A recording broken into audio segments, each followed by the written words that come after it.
All right, we are live. Welcome, welcome, welcome from Serbia. Welcome from Portugal. Welcome from Germany. Welcome, welcome, everybody. I'm just going to do my normal little retweet here and everything, and then we'll go ahead and get started. All right. I hope everybody is doing fantastic on this Wednesday. Yeah, this Wednesday. We have quite a bit to talk about, so we're going to go ahead and get into that here in a second. But first, how's everybody doing today?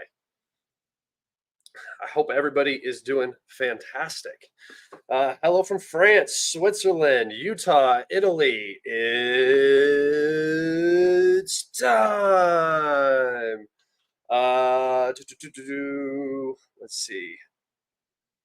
Slovenska, France, Norway, Cyprus. You guys are cool. You guys are pretty cool. It's pretty cool that there are people from all over the world in here right now. I think that's one of the more doper things about this entire page is just that everybody from around the world kind of gathers. It's not just Americans or anything like that. You get a lot of different opinions and a lot of stuff going on. All right, last thing I have to post, and then we will go ahead and get into it. Okay. How is everybody doing today? I hope you are doing good. I'll go through a couple more of these here. Hi from Denmark, Philippines, Jamaica, New Zealand, Algeria. Hopefully, no muting today. Good luck. Hopefully, no freezing. Muting I can deal with because I'll fix it real quick. But it's the screen freezing that bugs me. New Jersey, Vermont, and New Jersey again. Live stream from Scott on my birthday. Happy birthday, man! PlayStation. Happy birthday. Hello from Russia, Colombia here. You guys are fantastic. Thank you all so much. If I missed where you're from or missed you saying hello, I do apologize. But we have to get into it. We have so much to talk about. There is a massive withdrawal going on right now by the Ukrainian armed forces along a large stretch of the front. Zelensky himself has come out and said that the situation in the east is extremely difficult. Sorry, don't want to mess up that quote.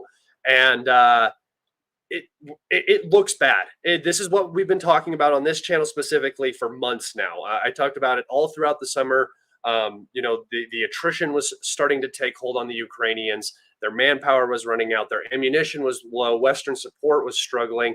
All of this stuff is now culminating.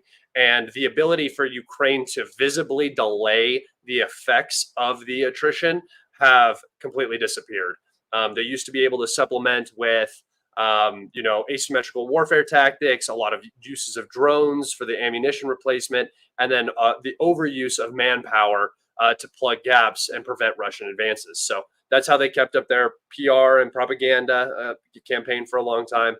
But now that's sort of all of the consequences of those actions are coming home to roost. So we're going to talk about that today. And we got some significant map changes to talk about. I mean, like, something that we have not seen since like early 2022 sort of stuff.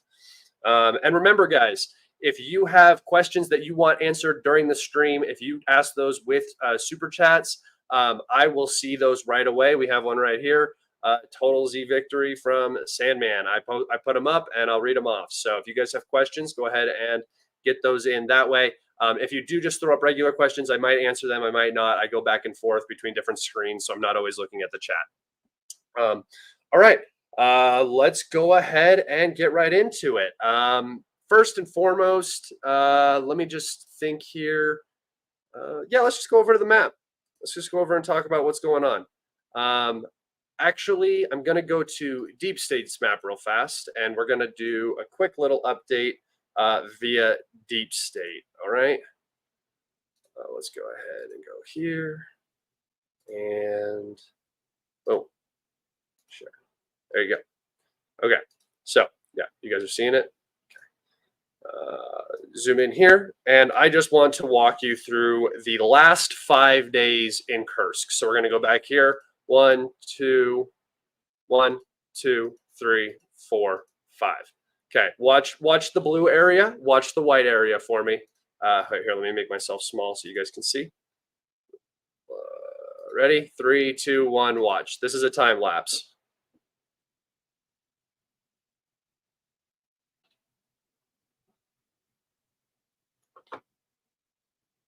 Did anybody see anything on this map change?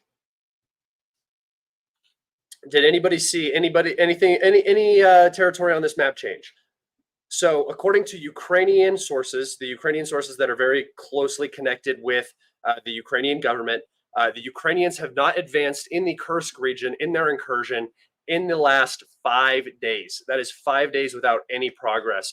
The Ukrainians are still sustaining losses in this area. They are still trying to maintain this area. The logistics in this area for the Ukrainians are very difficult, and they're not progressing. So, this is becoming again another crinky. I talked about this. It's just on a much larger scale, and they can't pull out of it because of the propaganda aspect of it, right? No objectives have been achieved. The total population of towns controlled in this area is something in the range of 3,000 to 4,000. Which, when we go down to the Russian advances in the Pokrovsk direction, I just want you to remember that number because the Russians just captured Novohordivka in like a day and a half, basically, in terms of mapping time for me. And that town had a pre-war population of 14,000. Felt like that. So that's what we're looking at right now. The Russians are actually making very impactful advances, whereas this has basically allowed the Russians to make impactful advances. Like that's the situation here, and there's really no way around it at this point. We're looking at 22 days. This is bogged down, and it just hasn't lived up to the hype that a lot of analysts on Twitter like to talk about. And I say that as an analyst, right? Like I'm one of those guys. I just happen to be right in this instance. But a lot of people were really hyping this up, talking a lot about this, talking about where the Ukrainians were going to go. They always do it. You think they would have learned from, Bakhmut and Soledar when they did it there. You think they would learn about the hype with the counteroffensive when they did it there. You would think that they would just, with all the hype, the Kharkov counteroffensive is coming, not the 2022 one, the 2024 one. Nothing happened, right? And then Kursk comes around and everybody expects something to happen. And it's, the nothing ever happens crew is really winning out on the Ukrainian side right now. Because again, just nothing beneficial came out of this. We've talked about this multiple times. There's the whole exchange fund argument. Let's go with the maximum Ukrainian claim, which is something like 500 Russian soldiers have been captured in this incursion. Let's say that the Russians captured 0 Ukrainians. Does that make this worth it?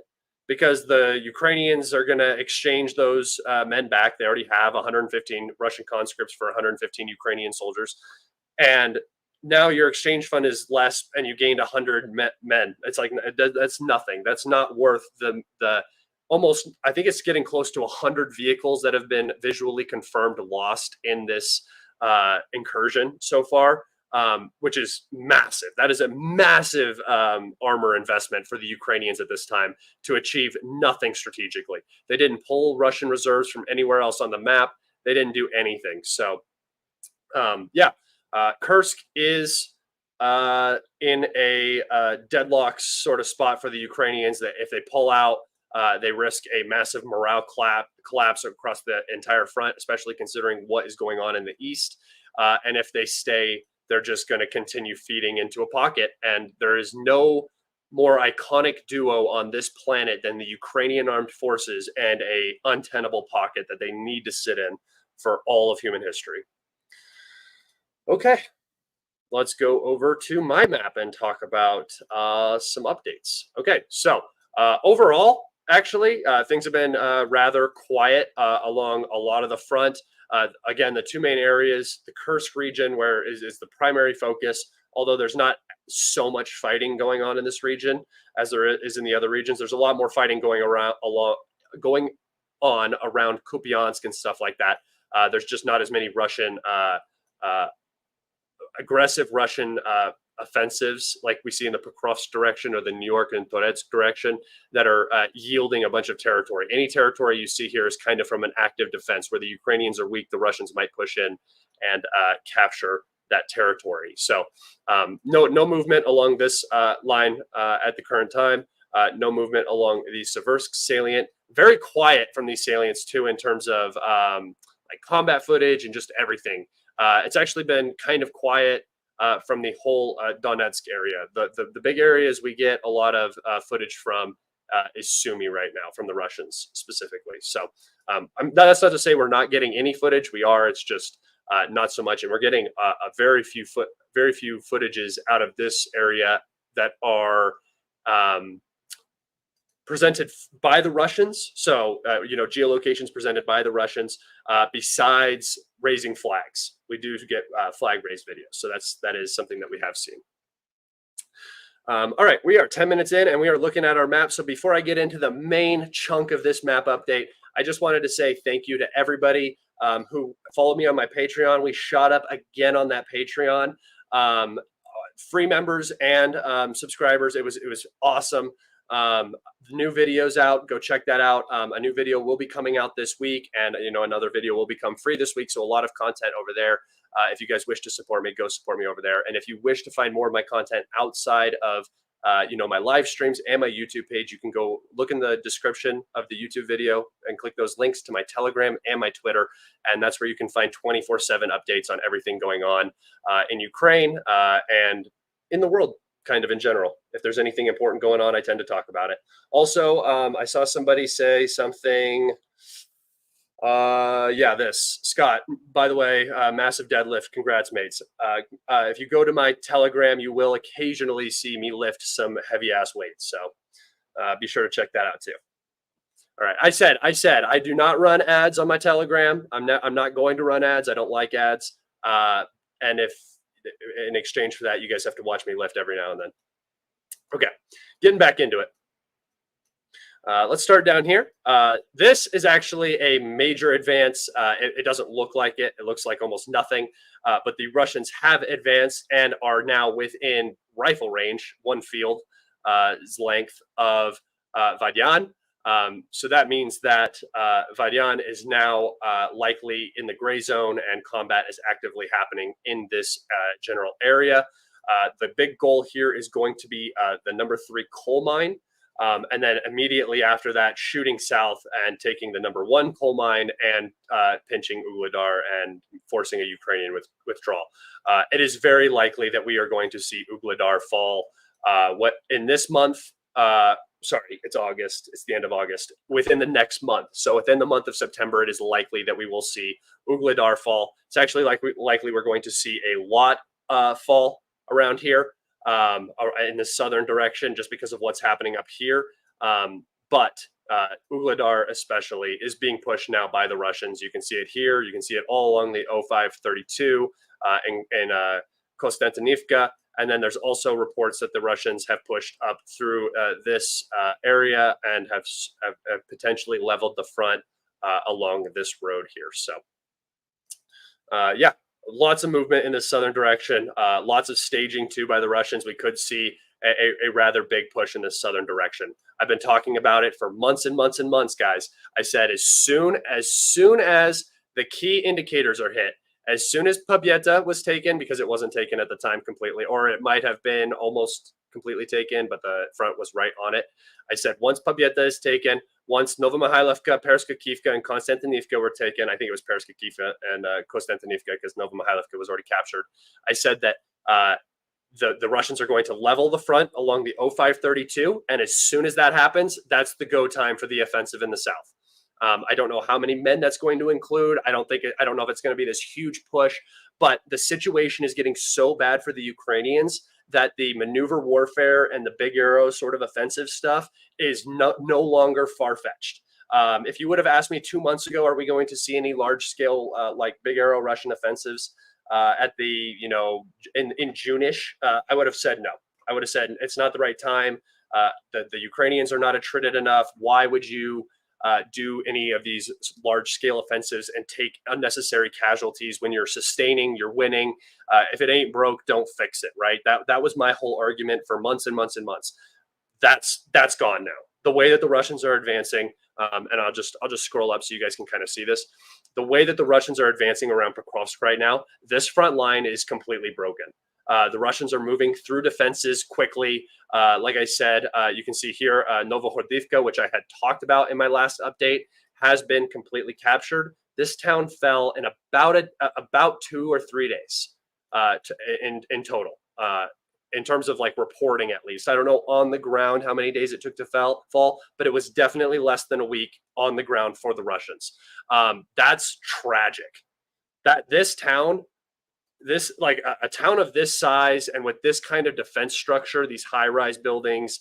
Look, I mean, multiple high-rise buildings at Terrakon on the rear that would have given them a solid high ground, as well as multiple other high grounds in the area where they could have managed this offensive off of obviously the high ground that runs along the railroad here. But the Ukrainians had the right sort of situation that they had throughout the rest of the war, right? They're not out of the Donbass yet. This is still the urban area. What if you guys look at behind Selidove, which the fighting is in now? I'm going to talk about this whole salient here in just a second and go through all of the advances. But if you look behind Selidove here, there's nothing. There's nothing back here. Like, honestly, nothing. These are Kursk towns. This is the unstrategic area of the Donbass, right? This is where you're very afraid that the Germans are just going to push through because it's so flat, open, and empty. Like that's what you're concerned about if you're like the Soviet Union or something in this area. That's what this is. This is just open. There's no cities to defend. There's no strong geographical areas to set up defense lines. It really is just a wide open gap. So if this breaks, the Russians are just going to be able to breeze through here. And the same as if it breaks from the south. If it breaks from the north, Selidove is the last thing. You can see I have put almost all of the defensive lines here. There is one defensive line that runs up this stretch of road right here through Kharkove, Deshane, all the way back over here to Andrivka. There is a line there, but the Russians are on top of it and behind it. So it's not really a defense line. The situation is critical. And I mean this in the most serious terms. I've talked about collapses in the past, and I'm usually referencing this. This is exactly what I'm referencing when I'm talking about this stuff. So I don't know how I can impress upon you anymore that this is horrible for the Ukrainians. This is the worst possible situation that could be developing right now, specifically because they're still committed in the Kursk region and they cannot move enough forces to stabilize. I don't even know if they would be able to stabilize at this point. The damage has been done. The damage is done, right? If you go in here and look at this, there is the defense lines are compromised. Even like the southern defense lines now are compromised, right? You can see that the next sort of defense line here is still along the Vovocha River, south of the actual Vovocha, right? Right here. So this Vovocha River line runs all the way down to Kharkove, near Krasnohorivka. So this entire area is going to have to be evacuated now. And I'll get into the individual updates right now as so we can start talking about it. But I just want you guys to think about the larger picture here. The Russians are almost in the supply, the logistics and rear guard area of this entire Vovoche line. Once Kursk falls, all of these small towns will need to be evacuated. And that the same goes for this area. So we're going to be seeing a massive Russian advance here in the coming days. We're talking hundreds of square kilometers, right? Coming days, coming weeks, depending on how the Ukrainians defend this area. But from what we've seen, this is my last update was on Monday. So this is 48 hours of progress in this region. There's nothing you can call this besides a collapse. Right, especially considering the what we've seen so far throughout this war. You're talking about 7.4 square miles right here and 16.1. So let's just say round it 24 square miles. That's going to be something close to 40 square kilometers have been captured in just the last 48 hours. That's crazy. That's insane. They're just running. There's no defense happening, and we can specifically see that in this settlement of Novohordivka, where the whole town is basically intact. The Russians weren't forced to use glide bombs. They weren't forced to shell out Ukrainian defensive positions. The Ukrainians don't have the manpower to fight, and the Ukrainians don't have the ammunition to level the city as the Russians move through it. This is a collapse, guys. It's here. You're in the middle of it, and you should pay very close attention because this is history. You're watching history unfold right now. Everybody talks about, a lot of people like sort of fantasize about like World War II, and they think about like, oh, if I was there, how would I have thought about what was going on? You're watching it. You're watching it right now, and it's very, very cool to watch play out. Very interesting.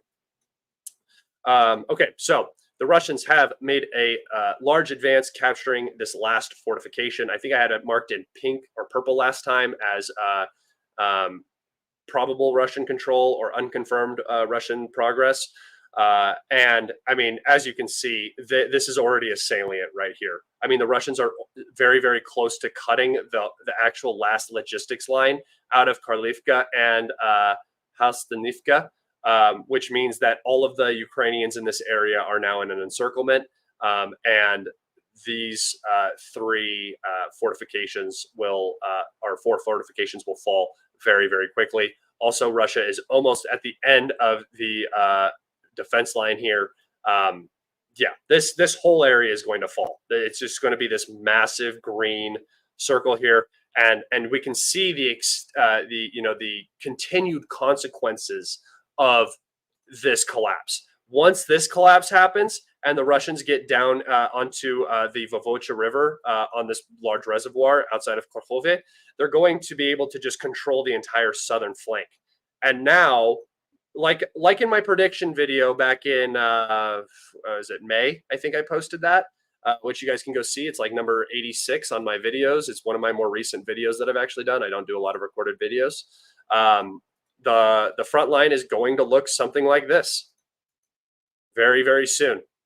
And remember, this is all of Ukraine's defenses down here. There's nothing back here. There's nothing anywhere back here all the way to Pavlograd. Pavlograd. My goodness.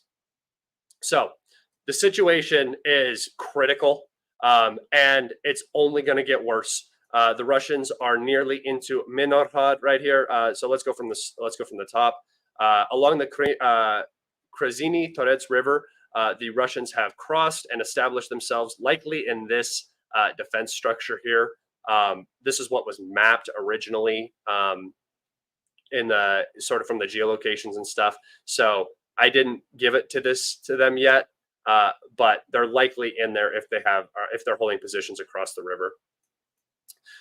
All of Hordivka has been captured, as well as this entire side of this small lake right here. Hordivka is another important area because it's going to act as a Russian staging point for assaults into Prompin, Moskovsky, and Minorhad, Minorhad is the big target here, along with Pokrovsk.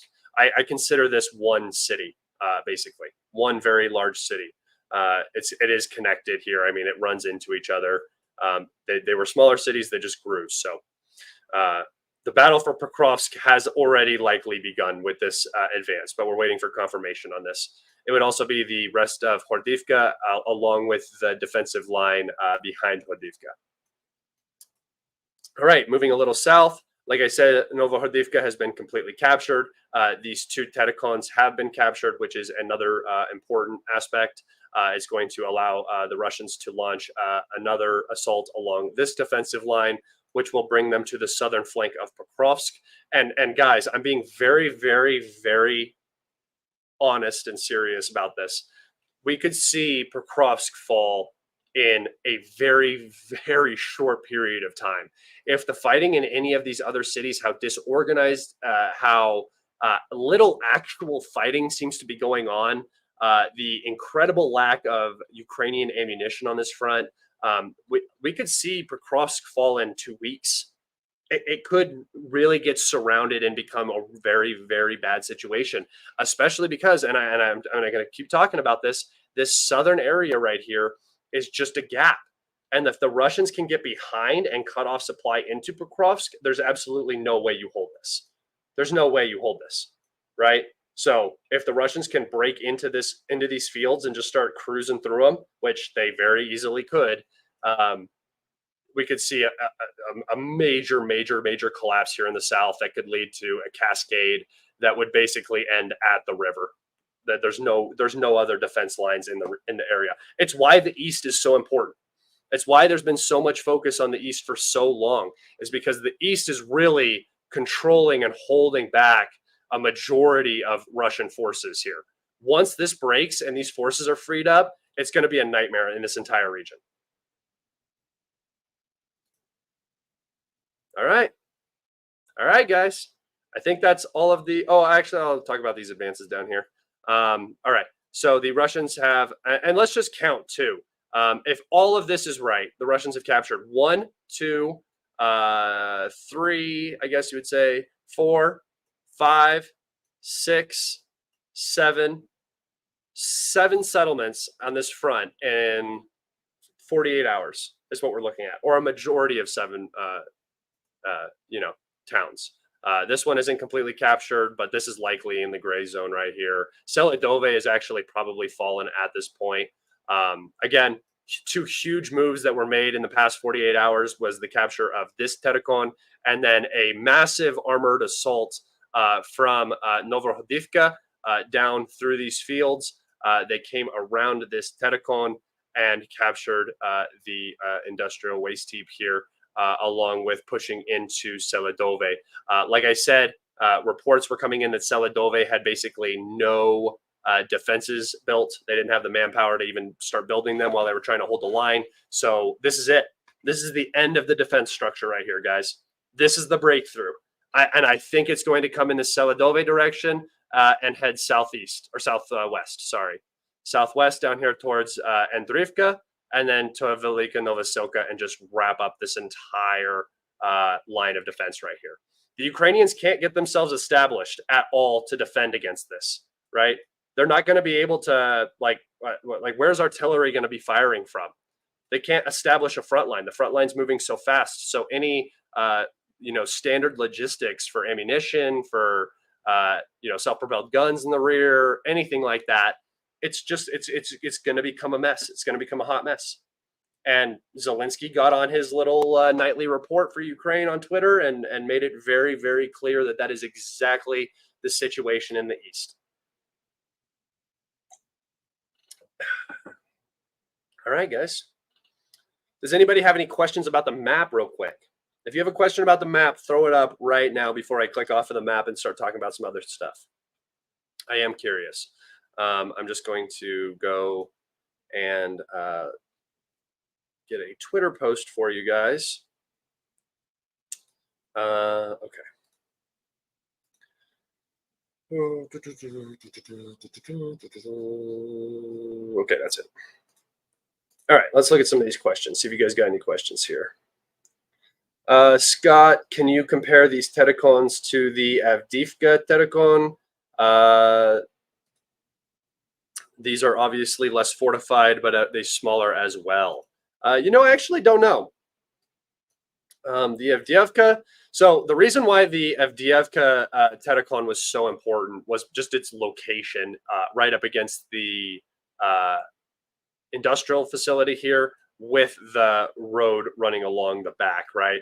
So there wasn't like major industrial mounds that needed to be captured. Only this one, and this one was heavily fortified. And when they captured it, it really started to change the face of this battle.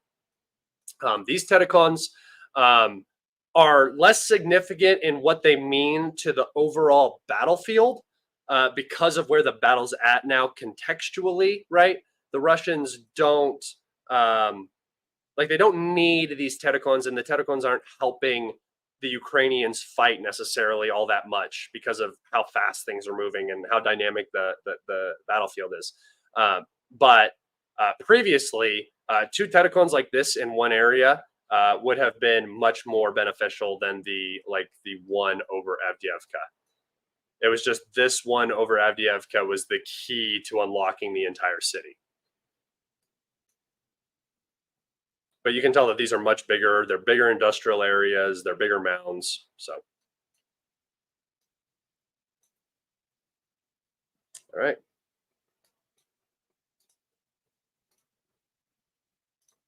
Question: Since you acknowledged that your previously done analysis are not representative for the current situation, what will your new prediction be?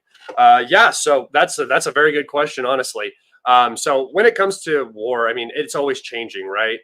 Uh, war never changes. But it's very dynamic in that it stays the same in its principles, but um, the battlefield changes, the situations change, the circumstances change all the time. You have two sides trying to actively kill each other as fast as possible, as move as fast as possible. So it's chaotic. Um, and my predictions were right. It was just I had always said I don't know at what time the attrition is going to hit and you're going to begin seeing the movement. But I've told you guys for months and months the Russians are going to keep wearing down the Ukrainians, and then when there's no Ukrainian army in front of them, they're going to push in and capture whatever they want. That is what you are beginning to see.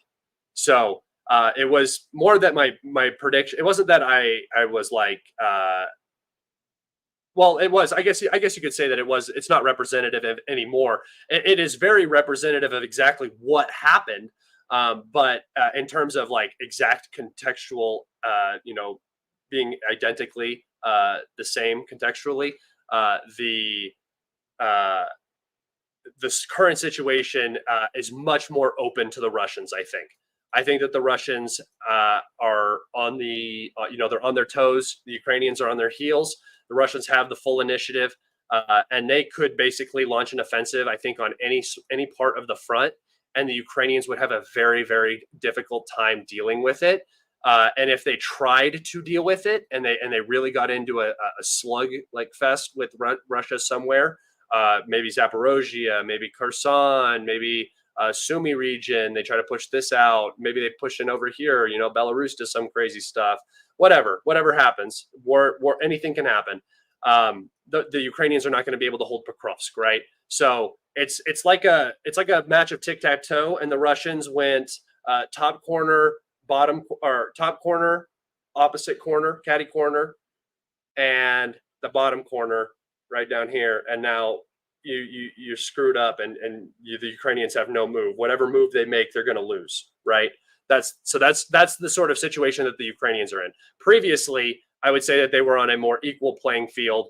The front line wasn't moving very much. The Russians were winning because of the attrition, the equipment losses, and the ability for Ukraine to sustain those losses and Russia to sustain those losses. That's over now. I don't think attrition matters. I don't think individual losses matter anymore. I think you might start to see a lot higher Russian losses just from how dynamic all of the fighting is going to become. But it's not going to be consistent. It's going to be inconsistent, and it's going to be all over the place, up and down. And that's what I think it's going to. I think you're just going to start to see a bunch of movement. There's going to be a lot more ambushing. It's going to look like what everybody thought a Soviet invasion of Germany would look like during the Cold War. It's going to be much more akin to that.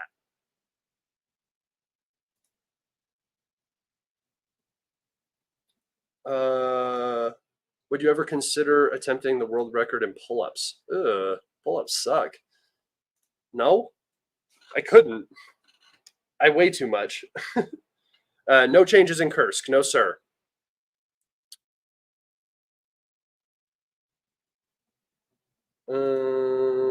Let's see. Can this bulge be cut? Are you talking about the Russian bulge? No, the Ukrainians have no means of doing that.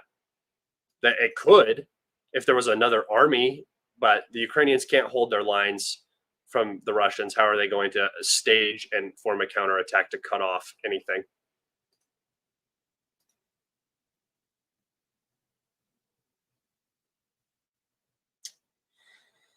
Was Prigozhin's Bakhmut strategy ultimately counterproductive? I don't know if it was his strategy, but no, it delayed the counteroffensive. It ruined the counteroffensive,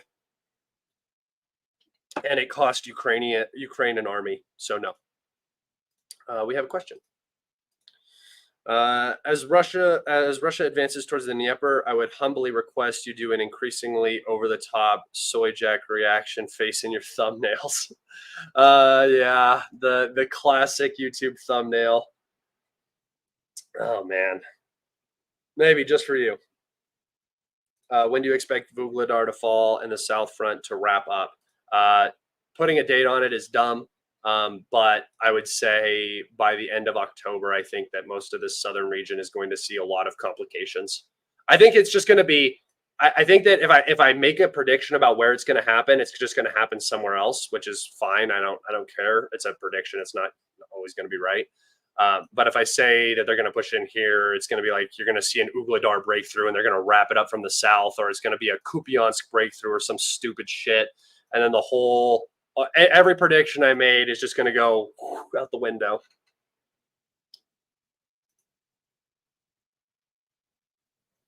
Do you agree? Also, Toretsk is important because in high ground will be a huge advantage. No, I don't think Toretsk is as important anymore. No, I think that this area is more important than Toretsk. I think if the Russians capture Stopotchke here, this area right here is the most important area on this side of the front. It'll give them control over Chasiv Yar, it'll give them control over Konstantinivka, and it'll give them control over Toretsk. Toretsk is nothing now. The reason why Toretsk was a big deal was not really because of Toretsk. It was because of New York, Zelezny, and Shumi here in Druzhba, where the line used to be that you can see right here. Which, by the way, I think it's time, boys. I think I officially have to delete the blue line. We talked about it a lot in a lot of episodes. I talked about what it meant if it fell. I was sort of correct, as you can see here. The line is all the way back here now. But we are going to delete it. Goodbye, line. RIP. Sorry, this question is not about the map. Does EU, NATO, Poland seriously believe Russia will invade, or is it just using it as an excuse? It's just using it as an excuse. Fear is a great motivator. They know that the Russians can't do it. The Russians, now the Russians actually might be able to do it, honestly. Give the Russians a year post-war to rebuild and fit all their brigades and everything. You could see the Russians not doing something like that. Not that they're going to, but being capable. Pre-war, definitely not, and mid-war, it's a ridiculous statement.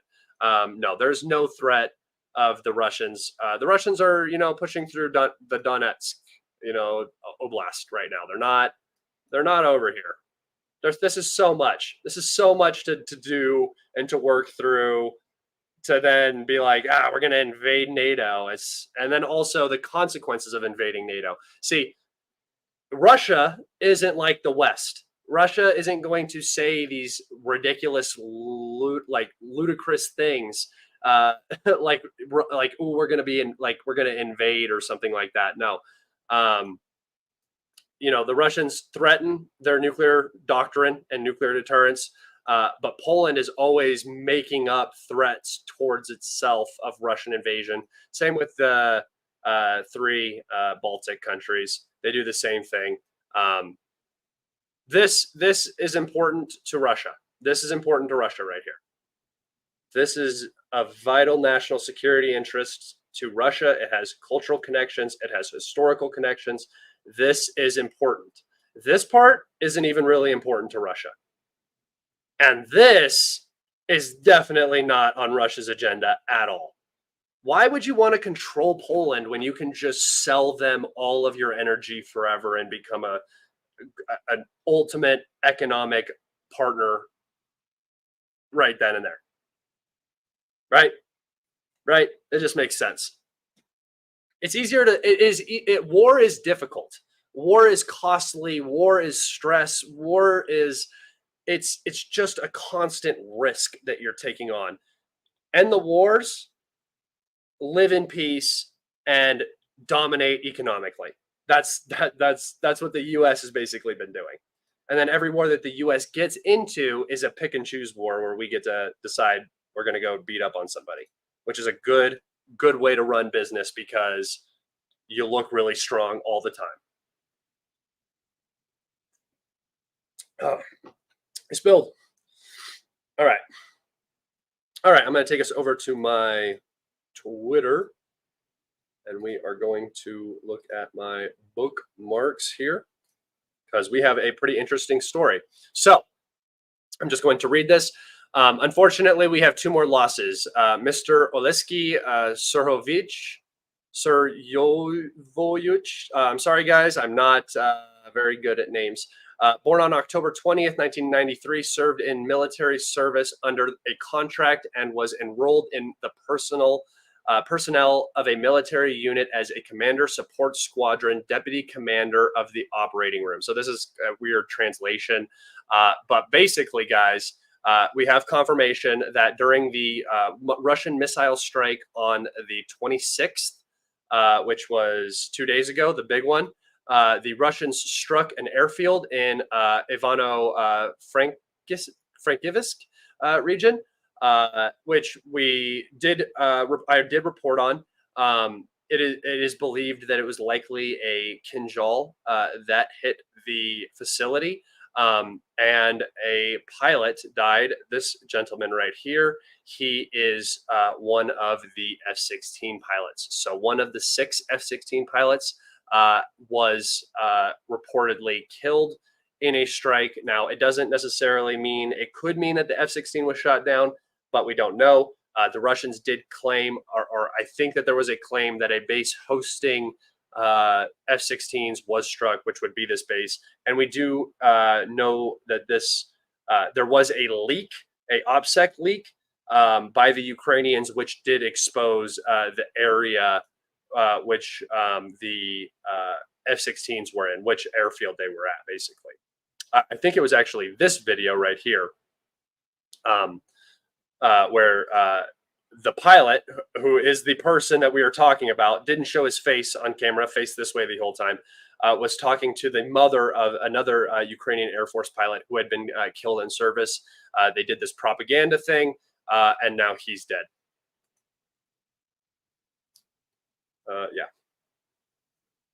And then this is just another thing I wanted to talk about. So this is the one of the owners of Deep State, one of the main admins. When you read Deep State, you're probably reading this guy. We can see that he's got a painting back here.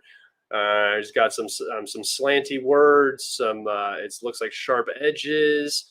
I don't know. I've seen a lot of flags. I've seen a lot of flags at a lot of hooligan soccer matches in Europe, and that looks like a hooligan flag if I've ever seen one. But you know, we gotta make our lettering a specific way for some reason. But you know, Deep State back here. Anyway, I'm just gonna play this, guys, for you. It is translated, and I'm going to mute my mic and be quiet. І командування, яке відповідає за цю ділянку, трохи не володіє ситуаційною обізнаністю, не володіє в цілому ситуацією, тому що у спілкуванні з військовими, у спілкуванні там з бригадами, з бійцями, які перебувають там відбувається повний хаос. І цю ситуацію необхідно стабілізовувати дуже швидко, тому що ворог має величезні просування. Ми ледь не щодня позначаємо на мапі втрату населених пунктів. Ворог вже забрав останню ключову висоту в тому районі перед Покровском. Ворог за 3-4 дні буквально забрав Новогродівку, а це населений пункт, де можна було утримувати досить довго ворога. Ворог вже пробує заходити в Селідове, а це ще один немалий і досить потужний населений пункт, де можна було утримувати ворога, зокрема маючи там терикон, 2 шахти і в цілому промислове місто. Але ми бачимо, що стримування ворога дається дуже важко. Безпосередньо бійці докладають максимально зусиль, які роблять все можливе, щоб знищувати ворога. На жаль, його там дуже багато, зокрема піхоти, яку застосовує ворог, яку він підтягнув до цього дуже багато, і відповідно там концентрація величезна. Okay. So, I mean, from the horse's mouth right there, right? There's really no other way that you can like you can't sugarcoat that. It makes sense, right? It's what I've been saying for a very long time. But he's apparently not a Russian propagandist when he talks about stuff like that, and I am. So that's where we're at today in today's world. Obviously, that was the first time we've seen Deep State in person. You know, you guys are just blessed. You guys got a mapper that just has it all, except the hair. But outside of that, it could be worse, right? All right. All right, all right, all right. I had just an article that I wanted to share with you guys. If you guys want to get some questions in, go ahead. Go ahead. Get some questions in. Russia faces difficult fight to retake Ukraine-held area, says top U.S. spies. So, just from the jump, are we going to assume that the Ukrainian goal was to hold territory that they were going to have to reinforce and defend? Because that doesn't match the situation that Ukraine is in, right? So, cope already. We're starting with cope. Russian President Vladimir Putin will mount a counteroffensive to try to retake territory in the Kursk region captured by Ukrainian troops, but Russian forces will encounter a difficult fight, Deputy CIA Director David Cohen said on Wednesday. Oh, no, wow, no way. The CIA director said something? Cohen told the National Security Industry Conference that the significance of the Ukrainian incursion, which has overcome some 300 square miles in their full-scale invasion of Russia, of the Russian province, remained to be seen. All right, so the significance has not been seen. We haven't seen any rotations. We haven't seen serious Russian casualties. We haven't seen any strategic objectives like a certain nuclear power plant or any major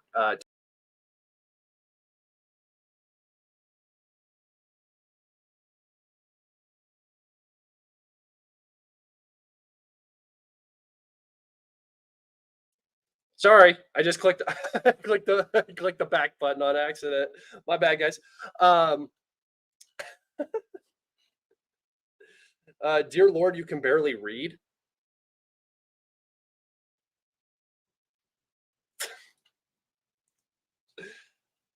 Try reading out loud while you're also thinking about stuff with an article, and you're just speed reading through it to try to get to a point. Yeah, good, sweet dude. All right. So sorry about that. I just clicked out of my stream real fast and had to come back in. So as we can see in that article, there doesn't really seem to be any consensus on what the plan is, where things are going, nothing like that, right? So it is a nothing, a big nothing burger. That's what this Kursk offensive ended up being. Not for the Russians, of course, because the Russians capitalized on it, but for everybody else, it seems to be a sort of a nothing burger, for the Ukrainians at least. I didn't get kicked off, guys. It's me just being stupid 90% of the time. Ukraine's daring offensive intensifies pressure on the U.S. to ease a cautious approach to the war. So this is what I actually believe the goal of this Kursk offensive was, right?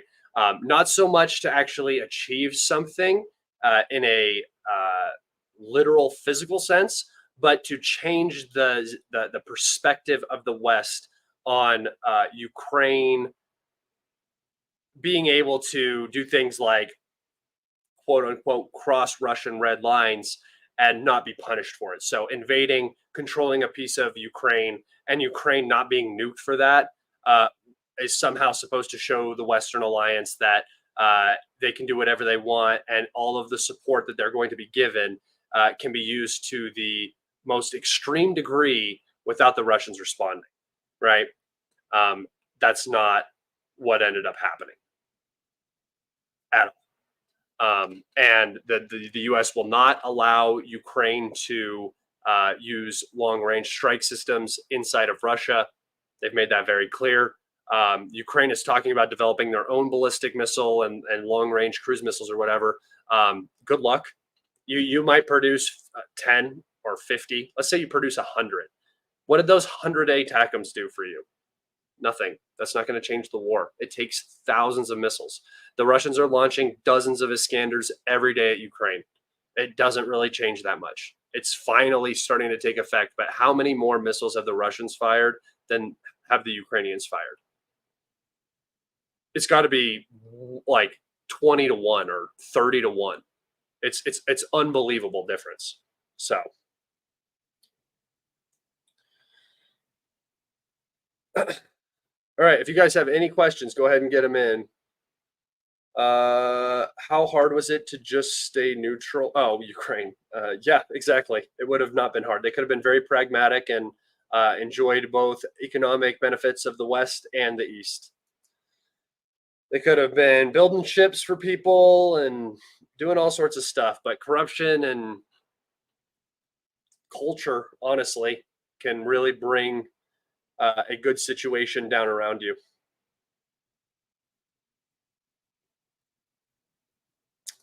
Question. Do you think the Russians will reach the city of Dnipro if they can at all? Yes, I do.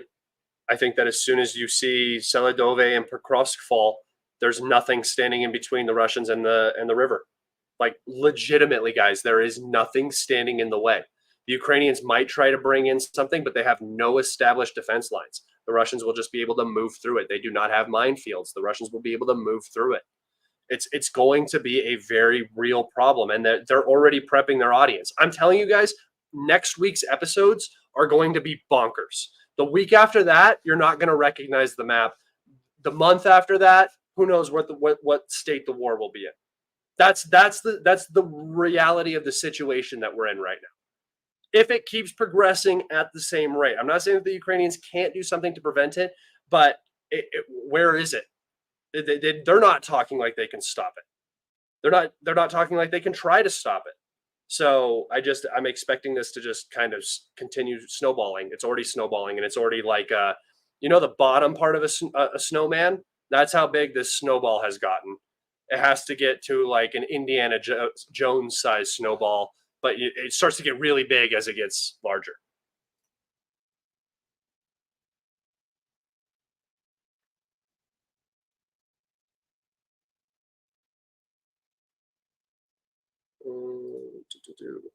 Do you wonder where Ukraine would be if they had rejected Newland's cookies? Yes, constantly.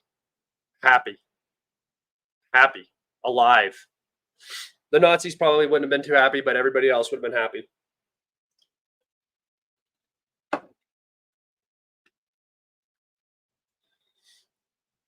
Let's see. Scott, we all love you. You are absolutely brilliant. Don't know about that. Half retarded, but that's okay. You've been saying this for 3 months. I am drinking to joy now. Will Kosinski attack Belarus? I love Serbia, Russia, BRICS. Love from New York City. Well, thank you so much. I don't know about brilliant. I just bet with the odds, and I looked at things very rationally and logically, and didn't let emotion decide any of my predictions, and that was a huge part of it. No, I do not think Zelensky will attack Belarus. I think that would be the last straw for the West. That's just random lashing out for no reason. At least Russia is at war with them. If they do go into Belarus for some reason, that would be a huge mistake. Again, it would just be like another Kursk, except escalatory and no benefit in terms of your Western partners. So no, I don't think that that's going to happen at all. Thank you for your question, man. I appreciate it.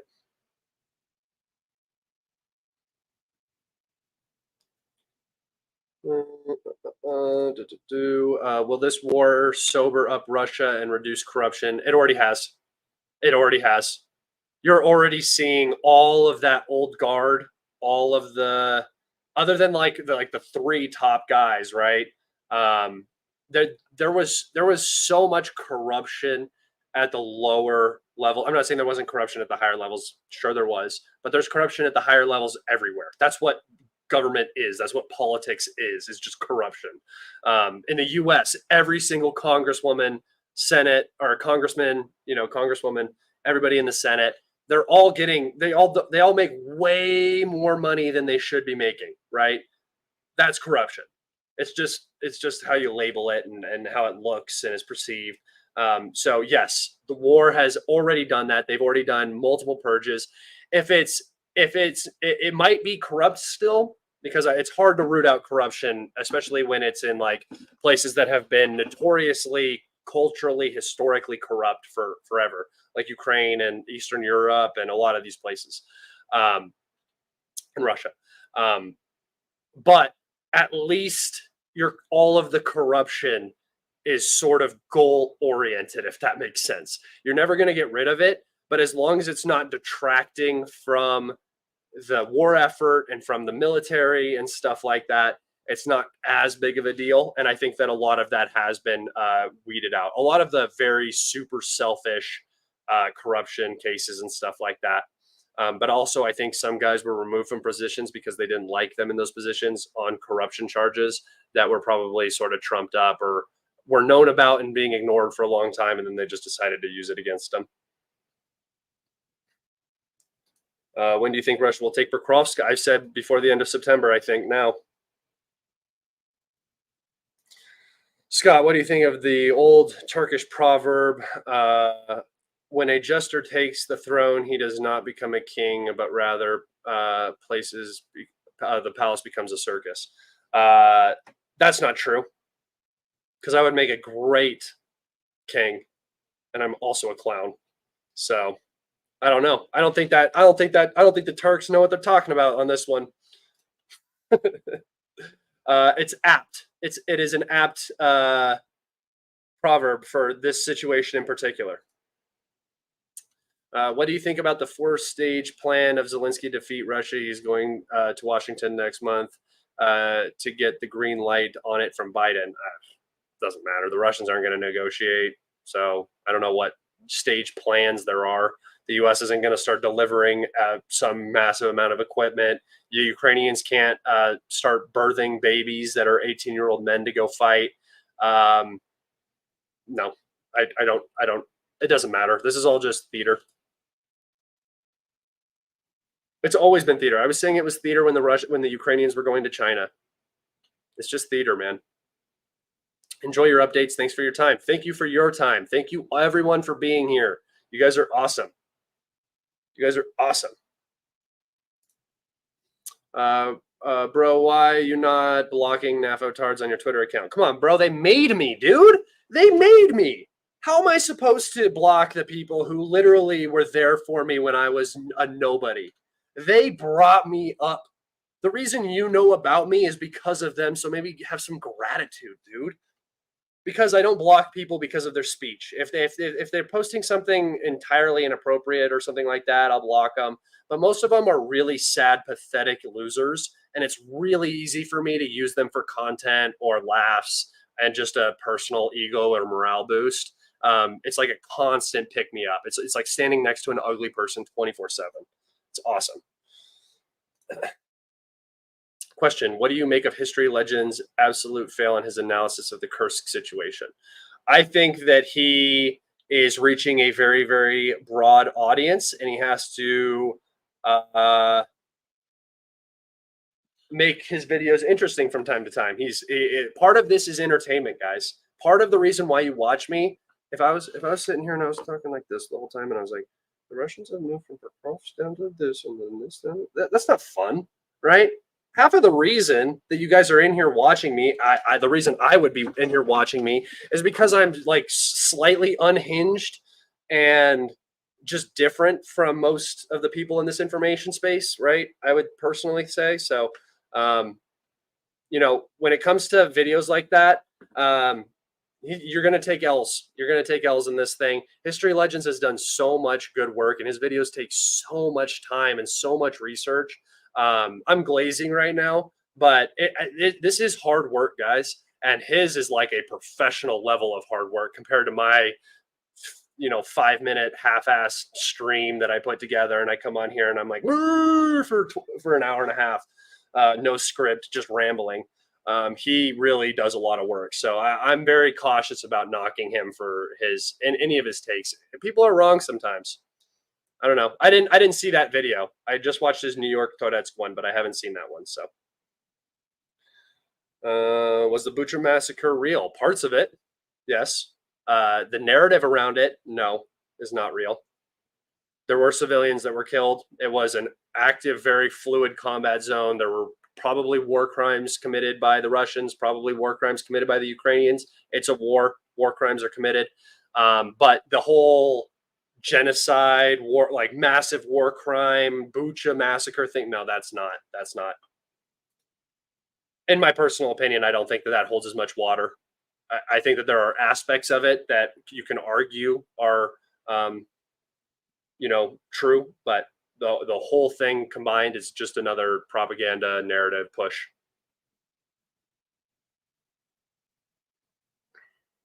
Scott, do you ever go outside? Sir, I'm outside constantly. Lately, I haven't. Lately, it's been very busy, and I've been working a lot. I go to the gym every day. Is that outside? That's inside, but it's like an outside activity. I go swimming a lot. I have dogs that I take out walking all the time. So yeah, I get out all the time. I touch grass, if you will. If Ukraine does collapse to some degree, what are the chances of Poland and Hungary grabbing up some of the land in the far west? I would say good. I would do it. Why wouldn't you? Why would you let the Russians take it? That makes no sense. Especially if it's your land, like historically speaking. Yeah, no. I don't think the Russians want it anyway. Let's see. Does Mirhorod fall first before Pokrovsk? Probably just because the Russians are already there, but honestly, who knows? Who knows? It could go a number of ways. Is Kursk a way for Zelensky to pull out of the Donbass and accept Putin's terms without being killed? No. There's no organized withdrawal right now. They're still trying to fight the Russians. They just don't have the means to do it. This isn't like some planned thing where the Russians are like, oh, we're just casually walking. They're still trying to shell the Russians, still trying to hit them with FPVs. They're still trying to fight. They just can't stabilize. So it's worse, actually. It's so much worse because at least this would support some sort of competence. No, that's not what's happening.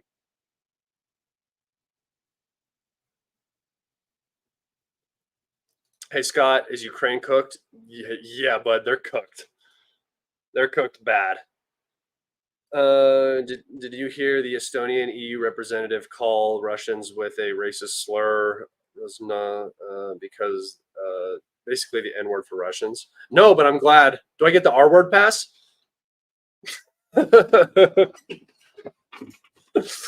Oh man. No, I didn't hear that, but that's Estonia, Latvia, and Lithuania for you.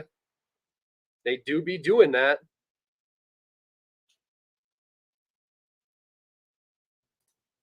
Will you troll NAFO shill channels after? I don't know, man. I don't know. Should I could be humble in it. I mean, David's definitely going to get some because David has been specifically professionally stupid this entire time and has made some of the worst predictions and has argued with people in his own camp that know better than him and everything. So he's going to get some for sure, but I don't know about the littler ones. It's just a bunch of sad boomers, dude. The less I have to talk to them, probably the better.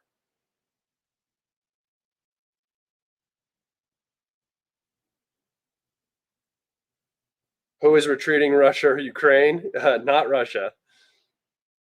Will it be hard to storm Slavyansk and Kramatorsk aggregations? I don't honestly think so. I think that by the time the Russians get there, the war is going to be so chaotic that it's going to be hard for the Ukrainians to mount a stable defense. Do you think it's possible for Russia to take Izium again? Yes, and I think they will very quickly after the Donbass falls.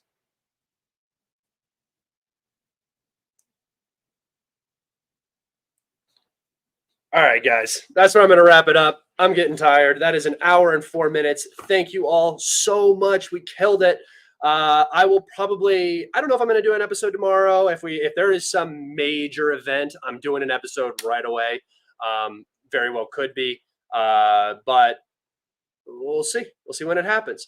Thank you guys so much. I appreciate you all so much. Please leave a like, subscribe, comment if you can. That helps me out so, so much.